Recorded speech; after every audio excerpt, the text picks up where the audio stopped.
সৃষ্টি বা আপনাদের গুণ বা আপনাদের এই নাট্য জগতে বা শিল্পকে সমৃদ্ধ বা সংস্কৃতি সমৃদ্ধ করার জন্য আপনাদের অবদান তাকে আলোচনার মাধ্যমে বক্তব্য তুলে ধরে। আমি প্রথমেই সুব্রত বাবুকে বা আমাদের রাজ্য সরকারের তথ্য সংস্কৃতি দপ্তর এবং ওনার যিনি মন্ত্রী তথা মাননীয় মুখ্যমন্ত্রী প্রফেসর ডক্টর মানিক শাহ মহোদয় এবং ওনার সরকারকে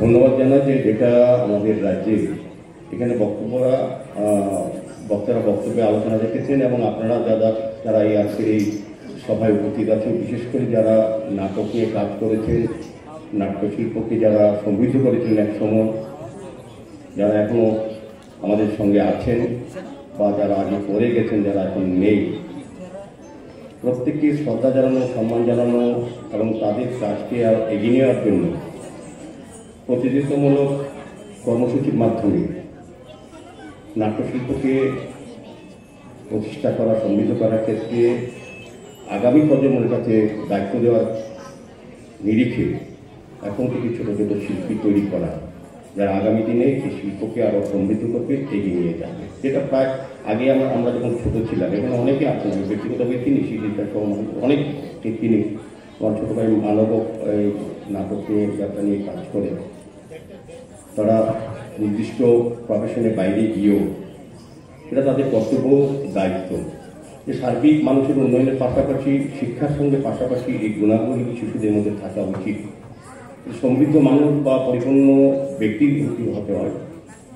শিক্ষা যেমন দরকার, পাশাপাশি তার শারীরিক মানসিক বিকাশও প্রয়োজন। তাকে সুন্দর পরিকাঠামোর মধ্যে বিজ্ঞানসম্মত এবং সাংস্কৃতিক মনস্প্রভাব তৈরি করা, যাতে আগামী দিনে আমাদের পরিবার, সমাজ বা রাষ্ট্র পরিচালনার ক্ষেত্রে তারা একটা গুরুত্বপূর্ণ ভূমিকা গ্রহণ করতে পারে, অংশগ্রহণ করতে পারে।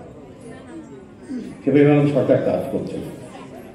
এখানে আমি বলবো যে আমারও কিছু কিছু অভিজ্ঞতা আছে। আমি এই লাইনের লোক না, অনেক সময় আমাকে যেমন সুবিধা নিমন্ত্রণ করেন বা অন্যান্য ব্যক্তিরা মেয়র হওয়ার সভাতে হয়তো আমি এই চেয়ারে থাকার সুযোগ পাই বা মঞ্চে আমাকে থাকেন, কিন্তু আমি হয়তো এই লাইনের লোক না। লাইনের লোক সবাই হয় না, লাইনের লোক আপনারা, কিন্তু আপনারা লাইন দেখান। আমাদের সেটা অনুসরণ করতে হয়, উৎসাহিত করতে হয় এবং সহযোগিতা করতে হয়। এটাই কাজ। যে কোনো জায়গায় একটা অংশ মানুষ এগিয়ে নিয়ে যায়, বাকি অংশ মানুষ তার সঙ্গে সহযোগিতা মনোভাব প্রকাশ করে বা অংশগ্রহণ করে, এটাই কাজ। তা আমি বলি যে আমরা অভিজ্ঞতা আছে কিছু কিছু। এই শহরে যেহেতু আমার জন্ম, এই রাজ্যে কিছু জন্ম, নাটক যাত্রা অনেক দেখেছি।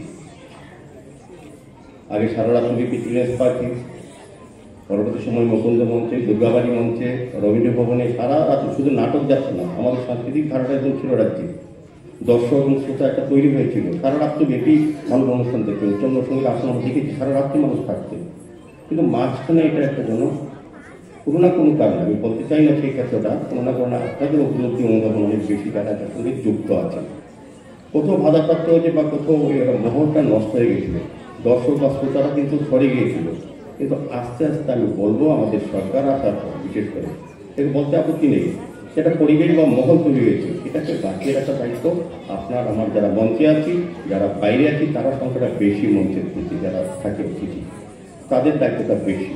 এবং যারা অভিভাবক আছেন, আমি বলবো তাদের যে সন্তানরা আছেন, সব থেকে এমনকি নাচ, গান, বিভিন্ন বিষয়ে পড়াশোনার সঙ্গে সঙ্গে অভিভাবকরা অনেক বেশি এখন সচেতন এবং সতর্ক। এবং এই দিকটাও দেখতে হবে, একটা সন্তান বা শিশু এখন যারা আজকে প্রতিযোগিতা অংশগ্রহণ, তারা কিন্তু আগামী দিন এই আজকে যারা সম্বোধিত করলাম, আমরা পরবর্তী সময় কিন্তু তাদেরকে আবার অন্যরা সম্বোধিত করবো, কারণ তারা একটা জায়গা তৈরি করে দেবে যাতে পরবর্তী প্রজন্ম এই কাজটা সুন্দরভাবে সুচারুভাবে করতে পারে। আমাদের রাজ্যে একটা তৈরি হয়েছে, মহল হয়েছে। এখন বিভিন্ন জায়গায় বিভিন্ন সাংস্কৃতিক অনুষ্ঠান হয়, বিভিন্ন ক্লাব, ব্যক্তিগতভাবে উদ্যোগ, প্রতিষ্ঠান হোক, সরকারি উদ্যোগ হোক, এটি করার চেষ্টা করছি। এখানে শুধু একটা কথা বলার চেষ্টা করেছেন যে আমাদের রাজ্য সরকার বা আমরা চাইছি যে নেশামুক্ত ত্রিপুরা গঠন করা, নেশামুক্ত ভারত গঠন করা। এটা বলা সহজেই যদি সার্বিক অংশের মানুষ এটাকে অংশগ্রহণ করে। তো এটার থেকে করতে গেলে সহজ উপায় কোনটা? একটা লোককে জোর করে নেশার থেকে সরানোর থেকে যদি আমি ওই সাংস্কৃতিক নেশার সঙ্গে যুক্ত করি, ক্রীড়া, সামাজিক কাজ, সাংস্কৃতিক বলয় নদী তাদেরকে অন্তর্ভুক্ত করতে পারি যত বেশি সংখ্যায়, তত নেশা থেকে যুব সমাজ এর আগামী দিন আমাদের রাষ্ট্র পরিচালনা অংশগ্রহণ করবে, যাদের উপর দেশের ভবিষ্যৎ, তারা কিন্তু নিরাপদ সুরক্ষিত থাকবে, আপনার পরিবার আপনার পরিজন থাকবে। সার্বিক ক্ষেত্রে সেক্ষেত্রে সাংস্কৃতিক জায়গাটাকে সমৃদ্ধ করার কাজ বিভিন্ন পর্যায়ে, শুধু নাটক নয়, যাত্রা নয়, নাচ গান, সমস্ত বিষয়ের উপরে যেগুলি ছেলে মেয়েদের আকৃষ্ট করা যায়, উৎসাহিত করা যায়, তাদেরকে ধাবিত করা উচিত ওই দিকে পড়াশোনার পাশাপাশি। তো আমাদের বলবো যে আগে আমরা দেখতাম নাটক, আমরা সবসময় জানি নাটক মানে সমাজের দর্পণ। আগে গ্রামে, এখন যত আধুনিক ব্যবস্থাপনায় আমরা সমস্ত কিছু জানতে পারি, বুঝতে পারি বা প্রতিবাদ বা প্রতিরোধ করার সুযোগ থাকে সরকারি ব্যবস্থার পাশাপাশি সংঘবদ্ধভাবে, কিন্তু আগে এই জায়গাটা ছিল না। আগে মানুষ সামাজিকভাবে সংঘবদ্ধ হয়ে বাজার হাটে ঘাটে যখন নাটক মঞ্চ সমাজের কথাগুলি উঠত, প্রতিবাদ করার সুযোগ থাকতো নাটকের মাধ্যমে।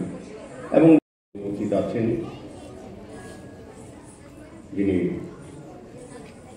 আমার আগে খুব সুন্দরভাবে আমাদের রাজ্যে বিশেষ করে সাংস্কৃতিক বিষয়টা, ওনার উপলব্ধি, ওনার অনুধাবন এবং আমাদের রাজ্য সরকারের এই বিষয়ে কি কি করেছেন বা কি কি করা হবে আগামী দিনে শিল্প সংস্কৃতি জগৎটাকে আর সমৃদ্ধি করার ক্ষেত্রে যিনি আলোচনা রেখেছেন খুব সুন্দরভাবে,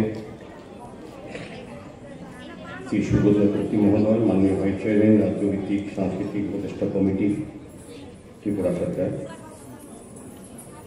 আমাদের সঙ্গে মঞ্চে আছেন শ্রী সুকুময় সাহা, আগরতলা পৌর নিগমের ইস্ট জোনের মাননীয় চেয়ারম্যান, আমার সাথী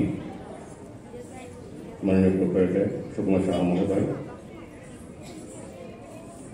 মঞ্চে আছেন আমাদের রাজ্যের বিশিষ্ট নাট্যকার সদস্য শ্রী নলিক পালদেব মহোদয়।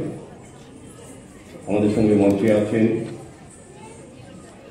আমাদের রাজ্য সরকারের তথ্য সংস্কৃতি দপ্তরের সহকারী অধিকর্তা শ্রী সঞ্জীব চাকমা মহোদয় সহ